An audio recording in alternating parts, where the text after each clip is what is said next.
Hello friends, నమస్తే. నేను Lakshmi. Welcome to my channel తోటమాలి. ఈరోజు వీడియో చామంతి మొక్కల గురించి అండి. ఇవన్నీ కూడా నావి లాస్ట్ ఇయర్ చామంతి మొక్కలు. ఇవన్నీ కూడా నేను లాస్ట్ ఇయర్ మన సమ్మర్ స్టార్ట్ అయినప్పుడు లాస్ట్ ఇయర్ ప్లాంట్స్ అన్నీ కూడా ఏ విధంగా సేవ్ చేసుకోవాలనేది నేను ఒక వీడియో పెట్టానండి. సో నా మొక్కలన్నీ లాస్ట్ ఇయర్ నేను సేవ్ చేసుకున్న మొక్కలన్నీ కూడా ఏ విధంగా ఉన్నాయి. ఇప్పుడు మనకు జూన్ మంత్ వచ్చేసింది కదండి. జూన్ మంత్ వచ్చిందంటే చామంతి మొక్కలకి గ్రోత్ స్టేజ్ స్టార్ట్ అయినట్లే. జూన్, జూలై, ఆగస్టు ఈ 3 months వీటికి గ్రోత్ స్టేజ్. సో మనం ఇప్పుడు గ్రోత్ స్టేజ్లో ఉన్నాం కాబట్టి ఈ మొక్కలన్నింటినీ ఇప్పుడు రీపాట్ చేసుకోవటము లేదా కొమ్మల్ని నాటుకోవటము, కొత్తగా మన దగ్గర లేని కలెక్షన్ ఏదైనా ఉంటే తెచ్చి పెట్టుకోవటము ఇది సీజన్ అండి. సో ఈరోజు వీడియో ఏంటంటే చామంతి మొక్కలు. ఈ మొక్కలన్నీ కూడా లాస్ట్ ఇయర్ మొక్కలన్నీ కూడా నేను పెద్ద పెద్ద చెట్ల కింద వాటి నీడలో ఉంచేసాను. ఎండ వేడిని తట్టుకోలేక ఈ మొక్కలు చనిపోతాయి అనేసి, అంటే చిన్న చిన్న మొక్కలుగా కట్ చేసుకొని వాటిని నాటాను కదా. చూడండి ఈ మొక్కలన్నీ కూడా ఎన్ని మొక్కలు ఉన్నాయో. ఇవన్నీ కూడా లాస్ట్ ఇయర్ మొక్కలే. సో ఈ మొక్కలన్నింటినీ రీపాట్ చేసుకోవాలి. మోస్ట్లీ అన్ని మొక్కలు బతికాయి. 1-2 మొక్కలు కొద్దిగా డల్గా ఉన్నా ఇప్పుడు రీపాట్ చేసుకోవటము, వాటి కటింగ్స్ పెట్టుకోవటం ద్వారా, అంటే మొక్క డల్ అయిపోయినా వాటి కటింగ్స్ని తీసి పక్కకు నాటేసుకుంటే అవి ఇంకా కటింగ్స్ అనేటివి బాగా చక్కగా వస్తాయండి. సో ఇప్పుడు మనం చేయాల్సిన పని ఏంటంటే, ఏవైనా మనకి మొక్కలు కావాలంటే, కొత్త వెరైటీ ఆఫ్ మొక్కలు కావాలంటే కటింగ్స్ ద్వారా పెంచుకోవాలన్నా కూడా ఇప్పుడు కరెక్ట్ టైము. సో మనం అందరము ఇప్పుడు కటింగ్స్ ద్వారా పెంచుకోవాలి, లేదా రీపాట్ చేసుకోవటానికి కూడా కరెక్ట్ టైం అండి. ఎందుకంటే మనం లాస్ట్ ఇయర్ మనము ఈ టైంలో జూన్, జూలైలో రీపాటింగ్ చేసుకున్నాం కదా. అప్పటి నుంచి మళ్ళీ 1 year అయిపోయింది. సో ఈ మొక్కలకంతా వాటికి కావలసినంత కూడా ఫర్టిలైజర్లో మనం ఇచ్చిందంతా న్యూట్రియంట్స్ అన్నీ కూడా సరిపోయి ఉంటాయి. సో ఇప్పుడు మొత్తం అన్ని మొక్కలన్నీ కూడా రీపాట్ చేసుకుంటే కొత్తగా ఇప్పుడు ఈ మొక్కలకి గ్రోత్ స్టేజ్ అనేది స్టార్ట్ అవుతుంది కదా. ఇంకా మొక్కలనంతా కూడా బుషీగా పెంచుకొని దాని సీజన్ టయానికి మనకి మొక్కలన్నీ కూడా మంచి ఫ్లవరింగ్ ఇస్తాయి. ఇక్కడ ఇంకో విషయాన్ని కూడా మీకు తెలియజేయాలండి. ఎండాకాలమైనా కూడా ఈ మొక్కల్ని షేడ్ కింద పెట్టుకోవటము లేదా పెద్ద చెట్ల కింద పెట్టుకోవటం ద్వారా వీటిని కాపాడుకోవచ్చు. కానీ ఈ రెయినీ సీజన్ వచ్చిందంటే ఫంగల్ ఇన్ఫెక్షన్స్ వచ్చేస్తాయండి. ఎక్కువ వాటర్ పడటం వల్ల ఇలా మొక్క చూసారా ఎలా చనిపోతుందో. సో మనము ఈ మొక్కల్ని ఎక్కువ వర్షం పడే ప్లేస్లో కాకుండా వర్షం పడని ప్లేస్లో పెట్టుకోండి. సో దాని ద్వారా మనం ఈ మొక్కలన్నింటినీ కాపాడుకోవచ్చు. ఒకవేళ మీ మొక్కలు కదిలించడానికి వీలు లేకపోతే ఫంగిసైడ్ వాటర్ని తరచుగా ఇస్తూ ఉండండి. దానివల్ల ఫంగల్ ఇన్ఫెక్షన్కి ఎఫెక్ట్ అవ్వకుండా ఉంటాయి. లేదా చిన్న చిన్న కొమ్మల్ని కట్ చేసేసుకొని సైడ్ బ్రాంచెస్ వచ్చినా కూడా, పిలకలు వచ్చినా కూడా వాటిని తీసి నాటేసుకోండి ఇలా చనిపోతున్నప్పుడు మాత్రం.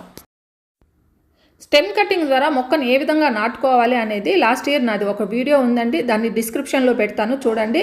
ఇప్పుడు నేను స్టెమ్ కటింగ్ ద్వారా నేను పెంచుకోవడం లేదు, ఎందుకంటే బోల్డ్ అనే మొక్కలు ఉన్నాయి లాస్ట్ ఇయర్ మొక్కలే.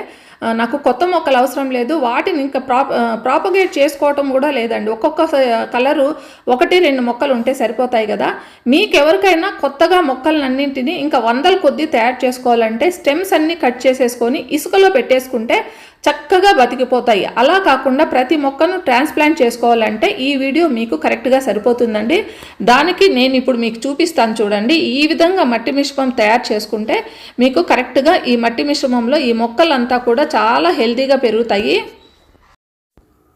ఇప్పుడు చామంతుల సీజన్ కదండి. మీరందరూ కూడా మొక్కను ట్రాన్స్ప్లాంట్ చేసుకోవాలి. మొక్కను బయట నుంచి తెచ్చుకున్నా కూడా ఇలాంటి మట్టి మిశ్రమం ఉండాలండి. ఇలా పొడి పొడిగా ఉండాలి. ఇలాంటి మట్టి మిశ్రమంలోనే మొక్కను కలుపుకుంటే, మొక్కను పెట్టుకుంటే మీకు ఎట్టి పరిస్థితుల్లో కూడా మొక్క చనిపోవటం అనేదే ఉండదు. మట్టి అలా కాకుండా బంకగా గట్టిగా ఉందనుకోండి, వేరు వ్యవస్థ అనేది కింద లోపలికి స్ప్రెడ్ అవ్వదు. పైన వాటర్ ఏమాత్రం పోసినా కూడా లాక్ అయిపోవటము, అవన్నీ కూడా మొక్కలు చనిపోవటం అంటూ జరుగుతాయి. సో మట్టి మిశ్రమం ఏ విధంగా ఉండాలనేది ఈ వీడియోలో మీరు తెలుసుకోండి. తెలుసుకున్న తర్వాత మట్టి మిశ్రమాన్ని ఈ విధంగా తయారు చేసుకొని మొక్కలు నాటుకుంటే మీకు అసలు మొక్క చనిపోవటం అనేది, అంటే మనకి ఇప్పుడు ఇంకా సీజన్ స్టార్ట్ అయింది కాబట్టి మనకు ఒక 3 months గ్రోత్ స్టేజ్, 3 months ఇంకా ఫ్లవరింగ్ స్టేజ్ అనేది ఉంది కదా. సో దాదాపు 6 months వరకు మీకు ఈ మొక్క అనేది చనిపోవటం అనేది జరగదు. మొక్క ఎంత పొడిగా మట్టిని ఎంత పొడిగా తయారు చేసుకుంటే మొక్క అనేది అంత హెల్తీగా పెరుగుతుంది. దీనికోసం ముందుగా మనకు కావాల్సింది గార్డెన్ సాయిల్. మన ప్రాంతంలో ఎలాంటి మట్టి దొరికినా దాన్ని ఉపయోగించుకోవచ్చండి. మేమున్న చోట రెడ్ సాయిల్ దొరుకుతుంది. దీన్ని 50% తీసుకున్నాను. ఇంకా మట్టి బిగుసుకొని ఉండకుండా ఉండడానికి ఇసుక కానీ రైస్ హస్క్ కానీ ఏది ఉన్నా లేదా రెండు ఉన్నా కూడా రెండు కలిపి 25% వేయండి. ఏదైనా ఒకటే ఉంటే అది ఒకటే తీసుకోండి, లేదా రెండు ఉన్నా రెండు తీసుకోండి. ఇవి రెండు 25% వేయటం ద్వారా మట్టి అనేది పొడి పొడిగా తయారవుతుంది. బంక మట్టి లాగా ఉంటే ఇంకొంచెం ఎక్కువగా యాడ్ చేసుకోండి ఇసుకను, ఇంకా రైస్ హస్క్ అంటే బియ్యం పుట్టు అంటారు కదా అది. ఇవి రెండు కలిపితే మాత్రం మట్టి చాలా పొడి పొడిగా తయారవుతుంది. దీని తర్వాత వేపపిండిని 1 కప్పు కంపల్సరీ మట్టిలో యాడ్ చేసుకోవాలి. ఇది యాడ్ చేసుకోవటం ద్వారా మట్టిలో వచ్చే ఏదైనా పెస్టునంతా కూడా ఈ వేపపిండి అనేది కంట్రోల్ చేస్తుంది. ఇవన్నీ వేసి కలిపితే మట్టి చూడండి ఎంత గుల్లగుల్లగా పొడి పొడిగా తయారైందో. ఇలాంటి మట్టిలో మనము మొక్కలు నాటాలి. ఇవన్నీ వేసిన తర్వాత ఇంకా కంపోస్ట్ కూడా యాడ్ చేసుకోవాలి. మంచి కంపోస్ట్ తీసుకోండి. మీ దగ్గర ఆవు పేడ లాంటివి ఉంటే 1 ఇయర్ పాతవి తీసుకోండి, లేదంటే గ్రబ్స్ వచ్చేసే అవకాశం ఉంది. ఆవు పేడ కానీ మేకల ఎరువు కానీ కంపోస్ట్ కానీ ఏది ఉంటే అది తీసుకోండి. 25% వీటిని యాడ్ చేసుకోండి. ఇక ఇందులో ఎప్సమ్ సాల్ట్ను కూడా యాడ్ చేసుకోవాలి. ఈ ఎప్సమ్ సాల్ట్ను మట్టిలో కలపటం ద్వారా ఇప్పుడు మొక్కలను మనము రీపాటింగ్ చేసుకున్నప్పుడు కానీ లేదా స్టెమ్ కటింగ్ ద్వారా మొక్కలను పెంచుకుంటున్నప్పుడు మొక్కలు షాక్కు గురయ్యే అవకాశం ఉంది. ఈ షాక్లో నుంచి మొక్క బయటకు రావాలంటే ఎప్సమ్ సాల్ట్ను కంపల్సరీ కలపాలి. దీని తర్వాత ట్రైకోడర్మా విరిడి ఇవన్నీ కూడా అండి మట్టిలో వచ్చే పురుగులను, మట్టి ద్వారా వేర్ల ద్వారా వచ్చే ఫంగస్ను అరికట్టడానికి చాలా బాగా ఉపయోగపడతాయి. మీ మొక్కలు నాటిన తర్వాత మొక్కలు మనకు తెలియకుండానే ఎందుకో చనిపోతున్నాయి, కుళ్ళిపోతున్నాయి. ఎందువల్ల ఇవి చనిపోతున్నాయి, కుళ్ళిపోతున్నాయి, ఒక్కోసారి మట్టిలో ఏం జరుగుతుందో కూడా మనకు తెలియదు. ఇవన్నీ కూడా ముందు నుంచే మనము జాగ్రత్త పడటానికి ట్రైకోడర్మా, సూడోమోనాస్ ఇవి రెండింటిని ఒక హాఫ్ కప్పు లెక్కన మట్టిలో వేయటం ద్వారా మట్టిలో మనకు తెలియకుండా ఏదైనా ఫంగస్ కానీ లేదా కీటకాలు కానీ ఏదైనా ఫ్యూచర్లో కూడా రావటానికి అవకాశం ఉండదు. ఇవన్నీ కలిపిన తర్వాత ఇప్పుడు మంచి మట్టి తయారైందండి. ఈ మట్టిలో ఇంకెలాంటి ఫంగస్ ఉండదు, ఎలాంటి పెస్ట్ కూడా రాదు. ఇప్పుడు మనం లాస్ట్ ఇయర్ మొక్కలు చిన్న చిన్న పిలకలు కానీ ఏ ఉన్నా కూడా కొమ్మలు ఉన్నా కూడా వీటిల్ని తీసేసుకొని వీటిని అలానే లాస్ట్ ఇయర్ మొక్కలను ఉంచేస్తే గ్రోత్ అనేది ఉండదు. మొక్క మెల్లగా చనిపోవటం స్టార్ట్ అవుతుంది.